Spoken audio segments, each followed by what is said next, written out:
హల్లెలూయా. ప్రభువైన యేసుక్రీస్తు పేరట మీ అందరికీ శుభాభివందనములు. అన్యజనులు దేవుని జనులు. మత్తయి సువార్త 6వ అధ్యాయం 31, 32, 33 వచనాల్లో దేవుని యొక్క వాక్యం ఇలాగ సెలవిస్తుంది. ఏమి తిందుమో, ఏమి త్రాగుదుమో, ఏమి ధరించుకొందుమో అని చింతింపకుడి. ఇవన్నీ అన్యజనులు చింతిస్తారు. దేవుని జనులైనటువంటి మీరు మొదట ఆయన నీతిని, ఆయన రాజ్యాన్ని వెతకాలని దేవుని యొక్క చిత్తం. ఇప్పుడు మనకు కావలసినవన్నీ దేవుడు మనకు అనుగ్రహిస్తారు. దేవుని రాజ్యం అనగా ఏ మ్యాప్లో మనకు దొరుకుతుంది? ఏ మ్యాప్లో కూడా దేవుని రాజ్యం అని వ్రాయబడి ఉండదు.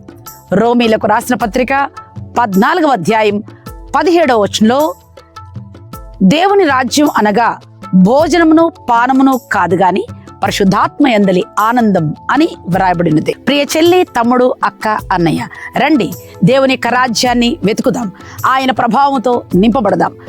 ఎందరు దేవుని ఆత్మ చేత నడిపించబడుదురో వారందరూ దేవుని కుమారులు అనబడుదురని దేవుని యొక్క వాక్యం. ఎప్పుడైతే మనం దేవునికి కుమారులుగా, కుమార్తెలుగా ఉన్నామో మనకు కావలసినవన్నీ ప్రభు అనుగ్రహిస్తారు. అట్టి పరిశుద్ధాత్మ యందలి ఆనందం మనం పొందుట కొరకే, పెండ్లి కుమార్తెగా సిద్ధపరచబట్ట కొరకే రండి. పెండ్లి కుమార్తె సిద్ధపాటు సభలు నవంబర్ 26, 27 ప్రతిరోజు సాయంత్రం 5 గంటల నుంచి 10 గంటల వరకు మీకోసం R conventions hall, 2nd floor, DMart building, సికింద్రాబాద్లో రండి. దేవుని కొరకు సిద్ధపడండి. హల్లెలూయా.